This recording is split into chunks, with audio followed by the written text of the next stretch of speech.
Warning, this podcast contains Carol.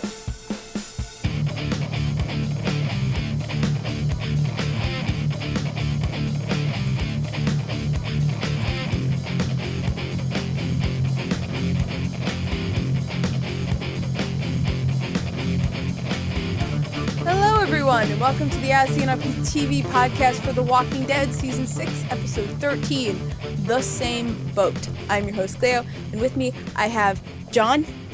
No, you don't. John has himself and is present, and Dom also has himself and is present. I don't want to have the same boat as you people. I want my own boat. I want my own boat. Okay. I see how it is. I want my own boat. Speaking of the title, speaking of the title, it didn't. Like, I didn't realize what the title was until after I had seen the episode, and I was thinking, what is the title trying to say? Is it trying to say that these people are not so different from our people, or are they saying that we are different? We're just in the same zombie apocalypse. Both? Both. Okay, good. John? Opinions They're that we saying that they should have a boat instead of ground. Because if they were on a boat, then they would put a fear in front of the title of the show. I'm on a boat! So boats instead of ground, ladies and gentlemen. This is what it comes down to. No, I think it. I'm stupider than usual today. I think it's because they're like they are being in the same boat means that they are in the same situation. So they are. You know, we saw Carol and Maggie mirrored by the fuck are they called? Saviors? Saviors, thank you, that they encountered in this episode. So, they were looking at themselves. Kind of. Or like what could have been them. Right, yeah. What road they may could be traveling down. Mm-hmm. Yeah. And I mean, God, there was a lot of things. A lot of really important things that happened this episode. Like Carol being a badass? Yeah, listen, I don't like having to do it, but I'll admit when I'm wrong and Dom is right. I called the whole fucking thing. Yeah, no, that was John. That was John? That was John. Alright, fine. John was right. I said Carol's gonna slip up. And because the way it's going is every time they're in a situation, Carol's the one that breaks them out, right? And I'm getting, as much as it's fucking badass and I love watching it, I'm getting sick of it because she can't do this every time. Like, she's got to fuck up one of these times. She did fuck up. She fucked up a lot this episode. So. But here's the thing. Every time she's pulled a stunt, it's been a different stunt. That's true, but she always miraculously pulls saving themselves out of her ass. Like, yeah. There's a lot of stuff in her ass, apparently. Yeah, as soon as that, the redhead was like, oh, you're pathetic, blah, blah, blah, I was like, they fell for it. I overestimated them. Mm-hmm. Like I told you. But she did say that she could have killed that guy, but she didn't. I knew from this would have ever happened. From moment one, because she was aiming at his head and then moved the gun, and I was like, she could have killed him. I mean, we all know why she did it. Yeah, she feels bad about killing. Yeah. I can't stop killing! She just wants to make beet and acorn cookies. Just leave her alone. Yeah. But you were talking about mistakes. I mean, yeah, she didn't kill that guy in the first place, which probably would have prevented them from being kidnapped. Because I think if they had just shot that guy in the head... yeah, because...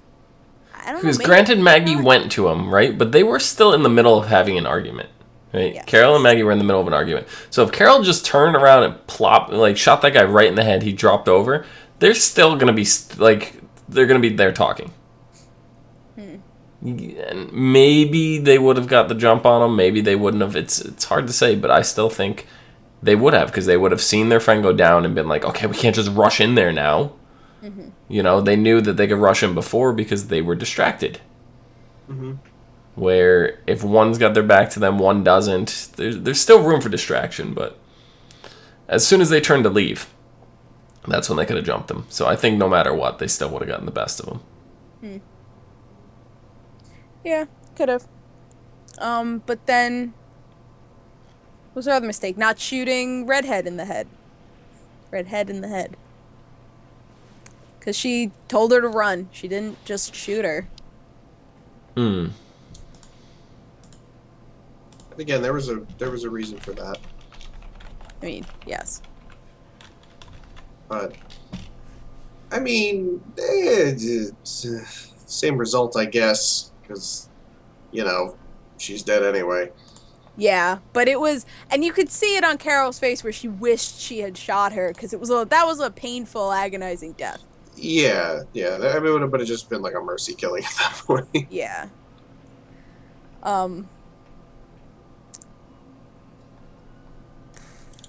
But yeah, listen. I liked the smoking, like, lung hacking up lady. Oh, She was Maul? like, yeah, she was like, she was like, she's a hilarious asshole. Cause like with the first words out of her mouth were "You should be glad she doesn't have a sack of gonads to trip over." Literally the first words I heard out of her mouth, and I was like, thank Well, you. this episode was like basically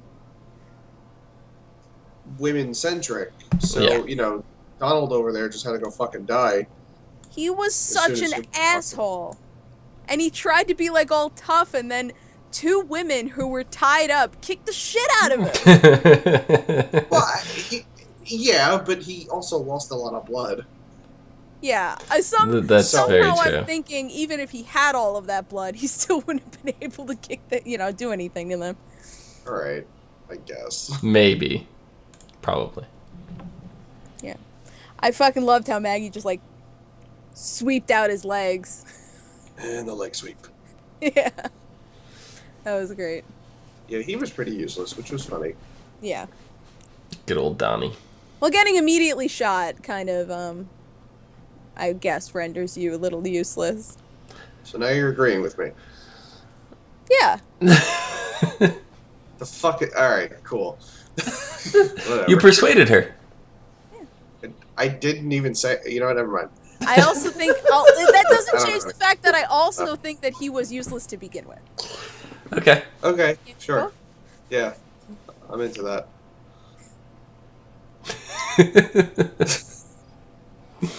I don't know. So, how about that? I was just before we go further with we jump off of him. I was just thinking because you know how he was like complaining about like I need medical attention. You need to get blah blah blah here now, or you need to take care of this now. And they told him like you have to wait a half hour, and Maggie was like, "You can't. Your nerves will die, and you'll lose your arm and your life." So, and obviously that freaked him the hell out. Oh yeah. But just because I got the feeling like I'm like, all right, maybe these saviors aren't as tight knit as they kind of let on. Like, do they actually give that much of a shit about each other? See, I think they do, but they don't at this. I don't know. It's really because clearly they knew what happened to the other group, the one that Daryl blew up. They knew about that. So apparently they do keep tabs on each other, but it seems like they're very separate at the same time. Right. Like this group was Paula's group, and Paula was the one clearly in charge. I don't think that's something that she just took over for Donnie like immediately. Like as soon as he got shot, she's like, "I'm gonna take charge." It seemed like she's been in charge the whole time. Yeah. Which one was Donnie? The one that got shot. The guy who got shot. Oh. I literally didn't. No, I literally didn't remember any of their names. It was Paula, Donnie, Mal, and Shell. Yeah. Host. Sorry, I was thinking about three things at the same time. I was thinking about other shit. Yeah, Molly. It's like me when I was not watching Gotham. Yeah. When I was forgetting that Gotham existed. Mm-hmm. But anyway, yeah, I like that was my impression. Like they keep tabs on each other, but like they don't care very much. Like it seems like there's just like separate cells kind of operating Well, like simultaneously, but that kind of they're goes. sort of independent. That kind of goes into what Primo reveals at the end, or no, it wasn't. It wasn't Primo. It was. Negan.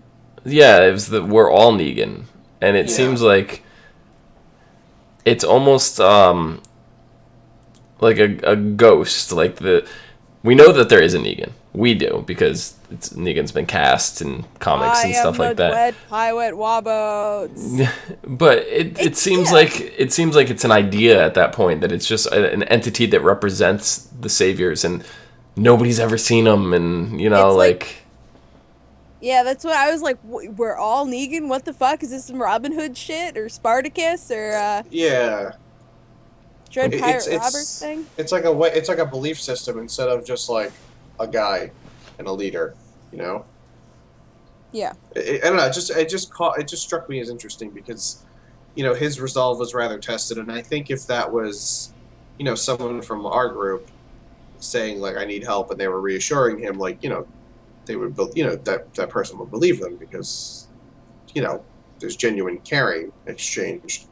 But in this case, and I think the reason I'm thinking of this in the first place is because of the parallels they were trying to draw between the saviors and our group. Yes. So who was but Donnie that's, I guess, supposed how to they be differ. from our group? Who's what? Who's really shitty? Sam. Okay. Sam's Yeah. dead. And Right, so exactly. is So is Donnie. Donnie. Well, okay, you got me. I mean, Uh, who sucks the most? let's think about this. Yeah. So I think whoever said cells, they're working like cells. That sounds the most like what's going on here. Because when she got on the radio and she was like, "Saviors down, saviors down." Multiple. She's talking about multiple channels and like they have code like alpha, omega, whatever codes they were throwing around. So it seems like a operation that's well planned, thought out. Maybe they don't care that much about the other groups. Maybe they don't really care that much about their own groups. A lot of them, I mean, this who's the redhead? What's her name again? Paula. Paula, thank you. So Paula was even saying, she's like, after I hit double digits of murdering people, I didn't care anymore. So obviously she's just detached herself from everything. I liked her coffee analogy. Yeah, that was interesting. Yeah, I've read that before actually. That's a motivational story. Yeah, well, she said it's something that her grandmother told her? No, it was a chain email of inspirational stories. Okay. And the story that stuck out to her was a grandmother takes her daughter. That's right. Her granddaughter, shows her 3 things, blah, blah, blah. Yep. And just the way she told the whole story, she telling Carol was like so, like, talking down. She's like, you're supposed to want to be the coffee. The coffee bean. And it's like, oh, adorable. You think that Carol's the carrot. No, Carol's the egg. No, Carol's the coffee. I bet Carol's the coffee. Carol's the egg. Carol's the egg. I see, because I see Paula as the egg. Because she hardened herself against the world. Carol both the egg. isn't doing You're that. allowed to be the Carol's egg. not. She never said she was the coffee. She said you're supposed to be the That's coffee. supposed to want to be the coffee. That doesn't mean that she That's was. But But no, I know. But this is the thing, though, and she was obviously calling Carol soft and weak and blah blah blah. But like, not all of that was fake. No, that is true. yeah, I mean, that's the thing, is that all wasn't, there was a lot of truth in what she was dealing with at that moment. I mean, the hyperventilating, I think she made up just to get the gag off, but, yeah. It was very well acted, obviously, because she was able to blur the line between what was, like, is she really experiencing this, or is she just getting their goat, and it was expertly done, I will say. Aggravated me more than anything was Carol hyperventilating. They take the gag off Maggie first. What are you trying to say? Yeah. So stupid. That irritated me more than anything this episode. It's like she's clearly like hyperventilating. Get the gag off of her. Don't go take Maggie's off first. Get Carol's off. Yeah. Yeah, no, clearly Carol was having a difficult time with it, but she, you know, in the end did what she had to do. She always does.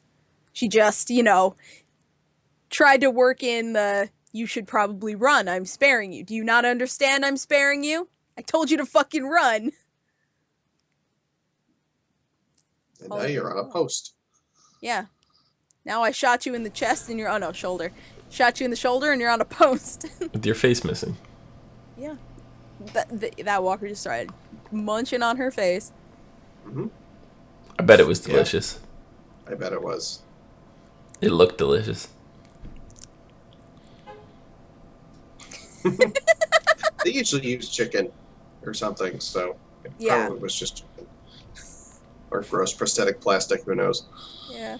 Well, they said on Talking... Did you guys watch The Talking Dead? Not this week. I have no time. They said on The Talking Dead that the prosthetic that, you know, was put on was so close to her actual skin, and the walker was using their real teeth to bite the prosthetic off, and she, like, was so afraid that the actor was gonna miss the prosthetic and actually bite her face. So. And then the same thing with her neck.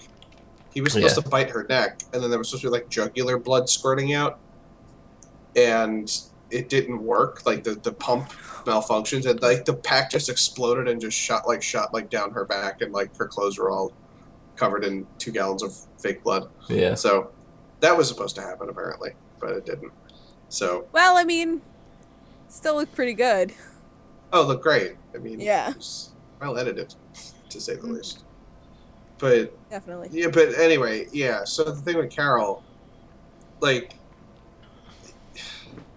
she got a very good glimpse of like what she was becoming in Paula. Like, you know, she could very easily have seen like that could have been Carol. Yeah. You know, and it was Carol for a while, and now fucking Morgan got to her. Mm-hmm. Which here's the thing, I don't too much. Yeah, I don't think that is the worst thing that could have happened to Carol. No, but and I think Alexandria, Alexandria, yeah. Yeah, not Terminus. Alexandria has kind of softened Carol a bit too. Like, you know, she's clearly leading the milk and cookies life right now. Mm-hmm. You know, and she's baking and Mrs. Needlemaker's pasta machine and. You know, no one has a pasta maker, Dom. No one will ever have a pasta maker. The only one left in existence is the bottom of a lake. The only one in the entire universe of Walking Dead. Yep. Mrs. Needlemeyer, her poor pasta maker. No, but like Carol's definitely she softened up, and yes, she was acting a bit and whatever, but you know she even mentioned her husband used to beat her, and she lost her daughter. You know, in season 2, she lost her daughter, and now Maggie's about to be raising a kid, and she's all worried again. You know, so it's all like everything is coming back to Carol's all flooding in all at once after living this very comfortable lifestyle. Like, she got used to being her old self again, the housewife Carol, and now she's got to be back to badass Carol, Rambo Carol. Rambo Carol. And I think it's interesting because John drew and obviously you can draw the connection between Carol and the older woman, but I think there's more of a connection between Carol and Paula. I was talking about Paula. Paula? You were saying the smoking lady. I thought you were talking about the older lady. I'm sorry. I did not say smoking lady. No, you didn't. I thought that's who you were talking about. I'm sorry. No, her name's Maul. Ma. Paula and Maul. That sounds maybe something, but... Maybe. Molly. Maybe I heard her. It was Molly. Name. Yeah. They were just calling her Maul. Like, Maul. Okay. Yeah, they called her Maul. Because Molly's too long of a name, they have to shorten it even more. Yeah, 1 syllable at most. Only the leader gets 2 syllables. But I think I mean, because we found out that, like, Paula started off this disaster by murdering her boss. Mm-hmm. So, it's all about that coffee, man. Oh, God. But, I mean, she had to grow into, like, what she is now much quicker than Carol did. So, that's true. She is...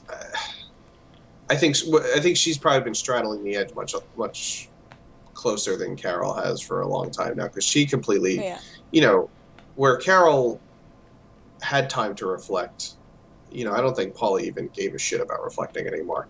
I think that was, time for reflection was gone. She did, legitimately didn't care until the very, I think at the very end when she saw her comrades were dead, there was a moment where she looked upset. She was, she was upset. Yeah, but she pushed it away very quickly. Not like Carol could. Carol really can't right now. Yeah. Well, Carol had I think the difference is that, Yeah. Nice people. Because don't forget, Carol was still with her husband in the first season when we first met her. Yeah. Right? He was still there, and I completely forgot about that when I just went back and watched season 1. This last summer or this. When did I watch? Just before, so it was the summer, is before the season started. I rewatched season 1, and I was like, I totally forgot Carol had a husband. Like, all the time she's been talking about her husband. I thought that was all stuff that was off camera, and, No, we saw just how much of an asshole he was. Oh, I know. I blocked it out because I didn't like season 1. Then he got himself killed. Yeah. I forgot. Oh, yeah, but I think the biggest difference is that Paula stopped counting. Like, she was counting initially, but with Carol, it seems like she only just started counting now that she's had the time to reflect, and where she's like, holy shit, it's 18. And, Yeah. Now she's caring. 22. Well, 20. She didn't kill, technically, she didn't kill the 2 that became zombies. Right. Smoking did. Yeah. Oh, no, but then they lit those guys on fire, so... I was going to say, that's 4 more. We're up to 22. 24. 24, yeah. Yeah. So, and I think that's important to note, like, counting. Like, because if you... And that was what made this episode so difficult for the both of them, I think, is that they got a chance to learn about these people. They weren't just faceless marauders that they were gunning down again. These, they learned their story. Like, they know, they identified with them to a very high degree. And, it just gets to you. That was a human life I took. It wasn't just a faceless enemy. That's what happens to soldiers. You hear a million different war stories about, like, in World War II, that a German and American soldier worked together because they had to, and they didn't kill each other because they weren't just a faceless enemy anymore. And that, your conscience has to come into play when that happens, I think. Yeah. And, especially when you're counting now, like she's counting, that means that you're she truly is reflecting on what she's done, and reflecting on the lives she's taken. Or she's just hyper aware, one of the two. Yeah. But, unless you're killing, she's not counting for pride. That's the important thing. She's not like a bounty hunter, like putting notches in her belt or whatever. This is like, I've done some bad things. Yeah. This is how many times I've done some bad things. Yeah. She's counting because she's just realizing the number matters. Yeah. It does. And I think that's part of why Rick asks those 3 questions. Because the number matters. Yeah. And why? So does the reason. Yeah. I want to talk about the rosary. She gets the rosary off the walker that they drag out of the room, which was a very Saw room. Yeah. Like, they put them in the... It was a little too bright, but yes, it was. They put them in the corners, and I was just like, there's a body in the middle of the floor. This feels like Saw 1. Yeah. No, all they had to do was, live or die, make a choice, and throw some puzzles into the room, and that would have been the end of it. Puzzles. So she gets the rosary and she sharpens it and, you know, stabs people with it, and then at the end, she's got it in her hand and they have a shot of her hand dripping blood with the rosary in it. And I was like, first we have a priest with a rifle and now it's a bloody rosary. We're getting really like religious symbolism here. Yeah. And I'm digging it. And the actor talked about on the show, Melissa McBride, she was saying, like, you know, that her clenching it was not conscious. Oh yeah. Words. You know, that was a subconscious thing she was doing. Yeah, because she Wait. It was when that was something subconscious that Melissa McBride was doing, or something conscious that Carol was doing? Carol. Okay. That Carol because she clenches it and cuts herself. She doesn't realize it. But that when Rick shoots the bald guy, whose name I totally know because I'm a professional. Primo. I thought you said it wasn't Primo. Primo wasn't the one that said that we're all Negan. He said that he was Negan. Yes. And Rick was like, "Nee, bap." Yeah, exactly. It's the wrong thing that you could say to Rick. Which I think is why Carol, it was like a jerk reaction for Carol, because it was just like, okay, it's done now. Good job. Well, the thing was that Carol didn't have a chance to speak up because she knew that they're all Negan. Yeah, so it was just like couldn't get it out in time. You know, it was just boom, gone. Yeah. Oh, that's not what I thought when I saw it the first time. I felt like Rick knew he wasn't Negan. Rick thought he shot Negan? Yeah. 100% Rick thought he shot Negan. He goes, "I'm Negan," and then Rick goes, "Well," and he just pulls the gun out and popped him. He thought he won. He thought it's over now. GG, well played. Because Rick never got the information that we're all Negan. That was something that was said in isolation to Carol and Maggie. They're the only two that know that.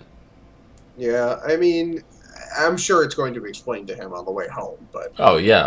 It's going to be explained the moment he puts the gun down. I mean, that's where it cut. Okay. Yes, that is true. That is true. But, yeah, well, I mean... That's not what I thought in the moment. But and most importantly, I think, at that point, Daryl asked her if she was okay, and she said no to him. And I think he's probably the only person she could say that to. Yeah. And then I was like, oh, everybody's being a real cutie. Because, you know, they open the door and Maggie and Glenn have the guns pointed at each other, and they're like, oh, God. And even Maggie said, "I can't do this anymore. You know, I don't want to do this anymore." Mm-hmm. Yeah. And she said, I don't want to. Because let me say, she was a fucking savage this episode. Yeah. Well, she knew what she had to do. Savagely. Yeah, savagely. Bash that lady's head in. Right in the floor. I mean, Maggie, and that what are fight you doing? she had with Michelle was Maggie, you're insane. pregnant. Oh my God, when she slashed at her belly, I was like, no. It just got her shirt, but I was like, holy shit. And I think that's when Carol was just like, "You die now. You put the baby in danger. I'm going to shoot you in the head. Yeah, there was no thought there. What was that? That was Michelle, right? That was Michelle. Yeah. Yeah. The one who, you know, well, she lost her baby, right? Well, yeah, because she sat there interviewing, like, trying to, like, interrogate Maggie, but instead of interrogate, she, like, opens up to her. Yeah, they just have a like, you know, heart-to-heart almost. Yeah. I mean, that's kind of the best way to interrogate somebody, to be honest. Get them on your side. Yeah. Because if you go in there, like, demanding information, you're not going to get anything. You're not going to get very far. But if you go in there, it works better if they know that you're not trying to interrogate them. But if you're all buddy-buddy with them and you give them some background information about yourself, they'll feel the need to do the same. Which, you know, didn't work, luckily. I mean, I guess to a degree. But I don't think Maggie didn't really say anything that she didn't already know. Yeah. But, he, or she rather, you know, I think that's what made it really hard for Maggie to deal with at first, because I was like, you know, this again, that was her mirror for this episode. This could have been me. This could be me losing my. Yeah. If I keep this up, I could lose my child because not for nothing, but when you're pregnant, you're really not supposed to exert yourself physically so much because you do risk endangering your child's life, and you get into a friggin' balls out brawl like that. Mm-hmm. You get hit the wrong way. Yeah, you could have a miscarriage. Like, it's a real thing.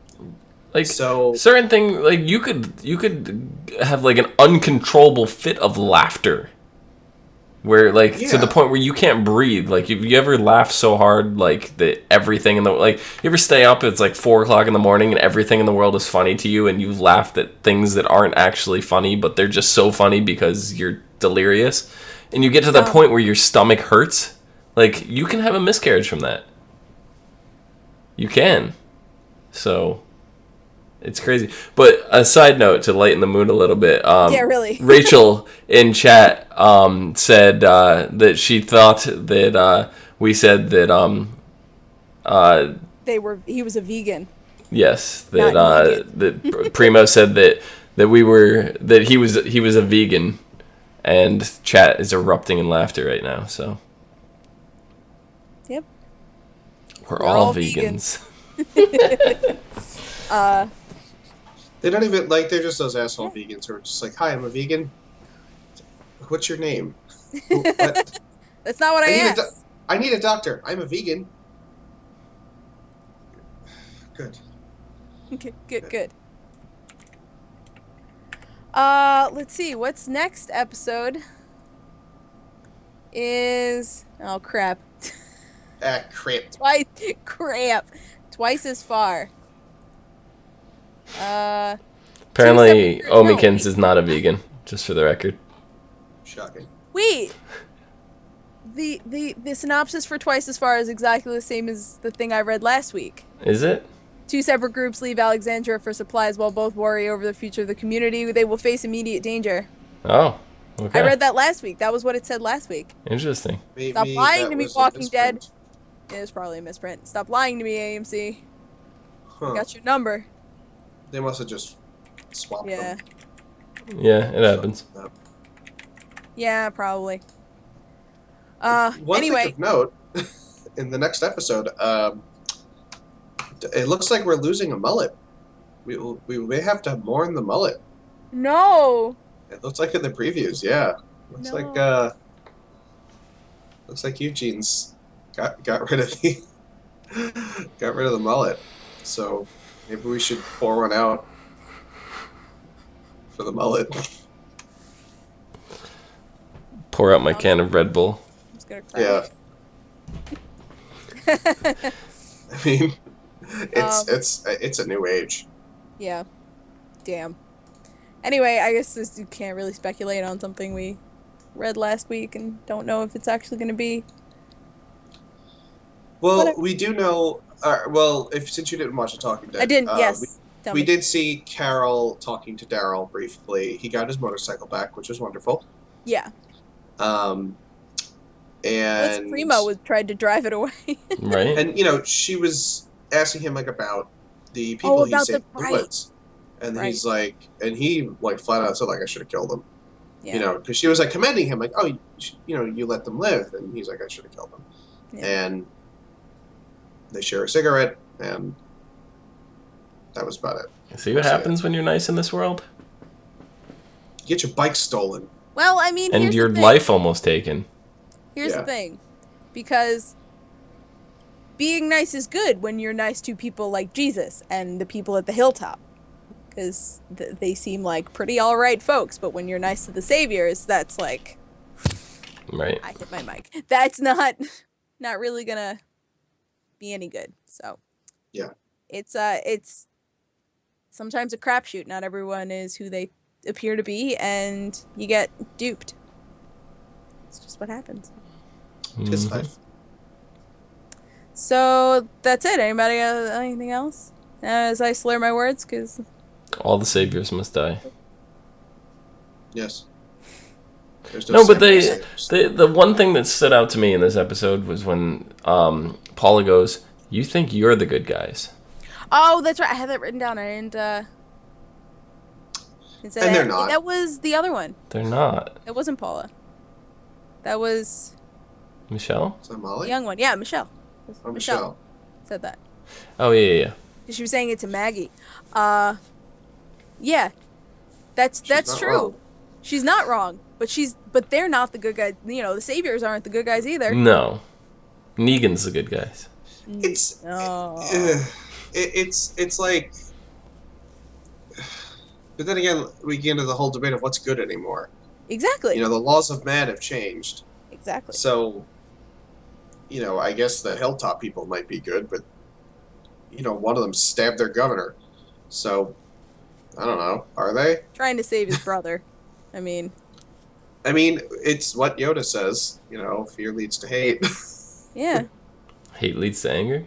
Hate leads to anger. Anger leads to And, suffering. yeah, so... So let's join the dark side. Great shit. Wait, who I are just you keep- calling a little shit? Little green shit, Yoda. Oh, you're calling Yoda a little shit. I had this weird moment today where today when I was watching the episode, I was like, man, Shane would be kicking ass right now. He would. Like, Everyone, not for nothing. He would be like in his fucking glory. he would have joined the saviors. I don't know, and it's hard. No, he would it's be hard to stabbing speculate. people in their fucking sleep like a gleeful child. Oh yeah, that's true. Yeah. You know? And everyone brings that up. It's like, oh, Shane would do this and that. It's like it's hard to tell because if Shane didn't die, he would have driven everybody into the ground. No, I know, but That's I like was just saying, fine. like, if we. Oh just yeah, no, transplant totally. into the Transplant. situation- Wow. He really was so. Well, because like I remember us talking about it, be like, oh my god, he's a monster, and then now it's like he would be fine. He would be there. They've become Shane. And if Herschel was the one in charge, if Rick was dead and Herschel was the one leading them, they'd all be dead right now. Oh yeah. Without a doubt. Well, I don't think. I think Herschel sort of saw what happened when he was in charge and realized that he wasn't. No, he knew. He was advisor material, not Right. leader material. Right. Yeah. But You yeah, know, it's- or Merle. Put Merle in that position too. They'd be in an even worse spot with Merle. God. Merle would have been just gunning Herschel their pulled way up a through can them. of beans, though. Yeah, I found the Merle. cocaine with my knife hand. Congratulations, Merle. You did it. Merle's drug dealer was from Breaking Bad. It was the same. It was blue crystal meth. If you go back and watch, I'm not kidding. It was. I believe it. So Yeah. Anyway, John, where can the people find you? You can find me at No More on Twitter, forgetting about everything, I guess. Tom, where can the people find you doing crystal meth? Maybe. whoa! I said maybe. In the privacy We're of not my in Utah. own home. This isn't Utah, goddammit. In the privacy of my own home, no cameras. You can find me at Phenomenon. Do. PHENOMEDOM on the You can Twitters. You can find me at Cleomoto, thinking about 1,000 things at once and forgetting what I'm saying. At Twitter and Twitch and Pinterest. And you can find all of us at ASOTV Podcast on Facebook, Twitter, Gmail, Google+.